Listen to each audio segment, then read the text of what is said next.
ಮಲಪ್ರಭಾ ನದಿಯಲ್ಲಿ ಜರುಗಿದ ತೆಪ್ಪೋತ್ಸವದಲ್ಲಿ ಹುಬ್ಬಳ್ಳಿ ಜಗದ್ಗುರು ಡಾಕ್ಟರ್ ಗುರುಸಿದ್ದರಾಜ ಯೋಗೀಂದ್ರ ಸ್ವಾಮೀಜಿ ಆಸೀನರಾಗಿ ಭಕ್ತರಿಗೆ ಆಶೀರ್ವಾದ ನೀಡಿದರು. ಮುನವಳ್ಳಿ ಶಿಂದೂಗಿಯ ಶ್ರೀ ಕುಮಾರೇಶ್ವರ ಆಲೂರ ಮಠದ ವತಿಯಿಂದ ಮಲಪ್ರಭಾ ನದಿಯಲ್ಲಿ ಮಕರ ಸಂಕ್ರಮಣದ ನಿಮಿತ್ತ 53 ವರ್ಷದ ಮಹಾ ತೆಪ್ಪೋತ್ಸವ ಬುಧವಾರ ಸಂಜೆ ಸಂಭ್ರಮ ಹಾಗೂ ಸಡಗರದಿಂದ ಜರುಗಿತು.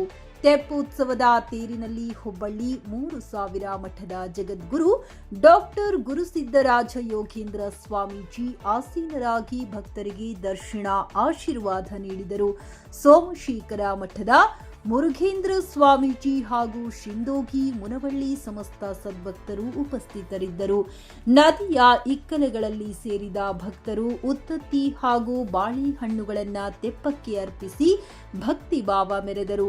ಕಾರ್ಯಕ್ರಮದ ಮೊದಲು ಪಟ್ಟಣದ ಪ್ರಮುಖ ಬೀದಿಗಳಲ್ಲಿ ವಾದ್ಯ ಮೇಳದೊಂದಿಗೆ ಲಿಂಗೈಕ್ಯ ಸಿದ್ದಸ್ವಾಮೀಜಿ ಭಾವಚಿತ್ರದ ಪಲ್ಲಕ್ಕಿ ಉತ್ಸವ ವೈಭವದಿಂದ ಜರುಗಿತು.